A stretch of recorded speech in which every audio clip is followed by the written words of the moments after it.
Assalamualaikum warahmatullahi wabarakatuh. Selamat pagi. Apa kabar kalian?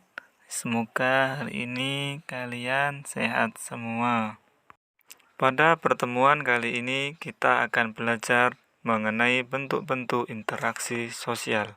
Silakan saksikan video berikut ini.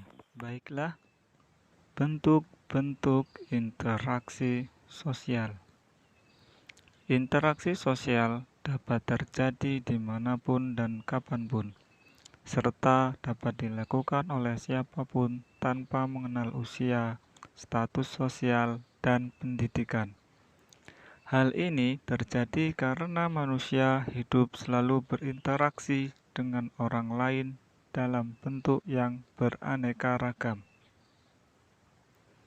Interaksi sosial dibagi menjadi dua, yaitu asosiatif dan disosiatif.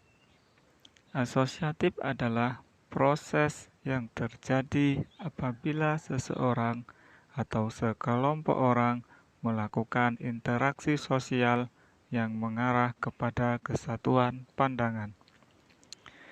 Disosiatif adalah proses yang terjadi apabila seseorang atau sekelompok orang melakukan interaksi sosial yang mengarah pada konflik dan merenggangkan solidaritas kelompok. Proses asosiatif dibagi menjadi tiga, yaitu yang pertama kerjasama, yang kedua akomodasi, dan yang ketiga asimilasi. Anak-anak dapat memperhatikan salah satu contoh dari kerjasama yang ada di gambar dan akomodasi yang ada di gambar dan asimilasi. Untuk mengetahui perbedaan dari ketiga ini, kita lanjut ke slide selanjutnya. Kerjasama.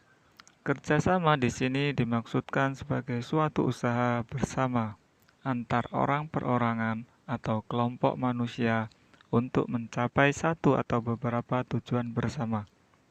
Bentuk kerjasama ini di masyarakat Indonesia dikenal dengan istilah gotong royong. Ada 5 bentuk kerjasama. Yang pertama, kerukunan. Yang kedua, bergaining. Yang ketiga, kooptasi. Yang keempat, koalisi. Dan yang kelima, joint venture. Contoh dari kerjasama ini adalah kerjasama di masyarakat sekitar, antara sesama teman bermain, teman sekolah, teman sekantor, dan lain sebagainya. Kalian dapat melihat, mengamati gambar yang ada di layar. Itu salah satu contoh kerjasama, yaitu sifat bergotong royong. Selanjutnya, akomodasi. Sebagai suatu proses akomodasi, menunjuk pada usaha-usaha manusia untuk meredakan suatu pertentangan, yaitu usaha-usaha untuk mencapai kestabilan. Akomodasi merupakan suatu cara untuk menyelesaikan pertentangan tanpa menghancurkan pihak lawan, sehingga lawan tidak kehilangan kepribadiannya. Akomodasi memiliki beberapa bentuk, yaitu koersi, kompromi, arbitrasi, mediasi, konsiliasi, toleransi, stalemate, dan adjudikasi. Asimilasi. Asimilasi merupakan cara-cara mengurangi perbedaan antar individu atau antar kelompok guna mencapai satu kesepakatan berdasarkan kepentingan dan tujuan bersama. Apabila dua kelompok melakukan asimilasi, maka batas-batas antar kelompok akan hilang dan keduanya melebur menjadi satu kelompok yang baru. Proses asimilasi dapat dengan mudah terjadi melalui beberapa cara, yaitu dengan sikap toleransi, menghargai orang lain dan kebudayaannya, serta perkawinan campuran. Selanjutnya, proses disosiatif.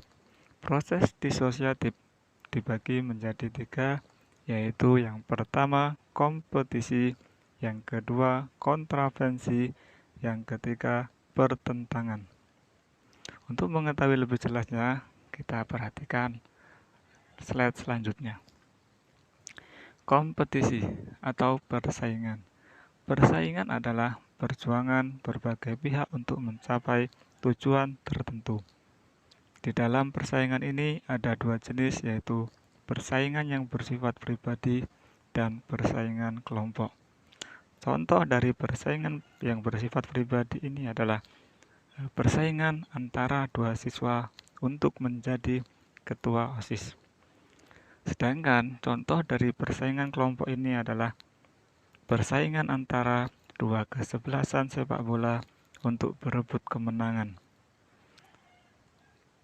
Dari kedua jenis tersebut menghasilkan beberapa bentuk persaingan, yaitu persaingan dalam bidang ekonomi, kekuasaan, dan persaingan kebudayaan. Selanjutnya, kontravensi. Kontravensi adalah sikap mental yang tersembunyi terhadap orang lain atau golongan tertentu. Kontravensi berada antara persaingan dan pertentangan. Kontravensi ditandai dengan ketidakpuasan seseorang, perasaan tidak suka yang disembunyikan, kebencian, dan keraguan-raguan atas kepribadian seseorang. Kontravensi cenderung bersifat rahasia. Contohnya, suatu kelas tidak setuju dengan rencana OSIS, sehingga ketidaksetujuan ini berkembang menjadi rasa tidak suka atau benci, namun masih disembunyikan. Selanjutnya, pertentangan atau konflik. Konflik merupakan usaha individu atau kelompok sosial untuk memenuhi tujuan dengan cara menantang pihak lawan melalui ancaman atau kekerasan.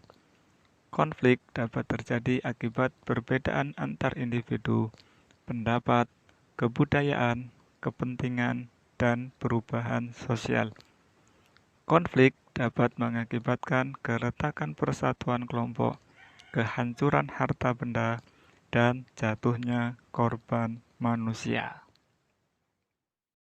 Itulah materi pada pertemuan kali ini. Sampai bertemu pada materi selanjutnya. Terima kasih. Bapak akhiri. Assalamualaikum warahmatullahi wabarakatuh.